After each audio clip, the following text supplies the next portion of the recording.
छत्तीसगढ़ में अब भारतीय जनता पार्टी की सरकार आने के बाद प्रस्तावित खरसिया बलौदाबाजार नया रायपुर दुर्ग रेल लाइन निर्माण बाधा दूर होती दिख रही है। रेल मंत्रालय ने इस प्रोजेक्ट को अपनी सैद्धांतिक सहमति दे दी है। जिस तरह 2019 लोकसभा चुनाव के पहले केंद्र के नरेंद्र मोदी की सरकार ने कवर्धा डूंगरगढ़ कॉरिडोर का भूमि पूजन किया था, संभावना है उसी तरह क्षेत्र की इस बहुप्रतीक्षित रेल लाइन का भी भूमि पूजन लोकसभा चुनाव के पहले हो जाएगा। मुख्यमंत्री बनते ही विष्णुदेव साय ने केंद्रीय रेल मंत्री से इस रेल लाइन के संबंध में चर्चा भी कर ली है।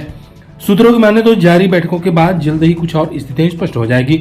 उल्लेखनीय है कि खरसिया से शुरू होकर सिवरी नारायण बलौदाबाजार खरोरा नया रायपुर होते हुए परमल कसाद तक 325 किलोमीटर लंबी रेल लाइन बिछाई जाएगी, जो जिला मुख्यालय और पलारी तहसील के 35 गाँव से होकर गुजरेगी।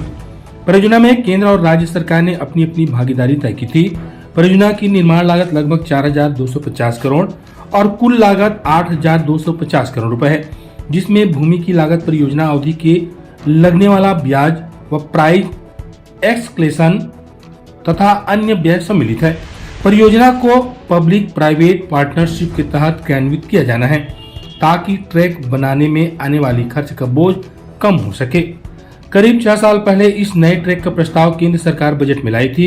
रेल मंत्रालय द्वारा सैद्धांतिक सहमति 2017 को प्राप्त हुई थी। इसके बाद सर्वेक्षण किया। खरसिया बलौदाबाजार नया रायपुर रसमड़ा रेल लाइन परियोजना के लिए रिपोर्ट तैयार कर भारतीय रेलवे बोर्ड और रेल मंत्रालय को जुलाई 2018 में परियोजना स्वीकृत के लिए प्रेषित की गई थी।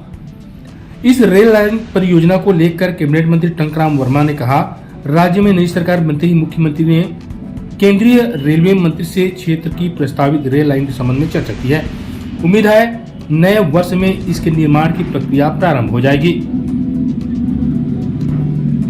तकनीकी व परिचालन संबंधी समस्याओं को ध्यान में रखते हुए दक्षिण पूर्व मध्य रेलवे के साथ चर्चा कर छत्तीसगढ़ रेलवे कारपोरेशन द्वारा रेल मार्ग में आंशिक संशोधन करते हुए नए रूट का प्रस्ताव छत्तीसगढ़ शासन को प्रेषित किया था।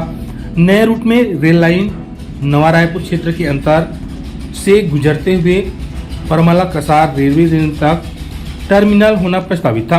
दक्षिण पूर्व मध्य रेलवे द्वारा ट्रेनों के सुचारू रूप से परिचालन के लिए प्रस्ताव दिया गया कि रेल मार्ग नया रायपुर क्षेत्र के बाहर से ले जाया जाए, ताकि रेल मार्ग में पड़ने वाले सरफेस क्रॉसिंग को काटा जा सके। लंबी प्रक्रिया के बाद राज्य सरकार ने जनवरी में DPR पर अपनी सहमति देकर इसे भारतीय रेलवे बोर्ड को सौंपने के लिए भेजा था।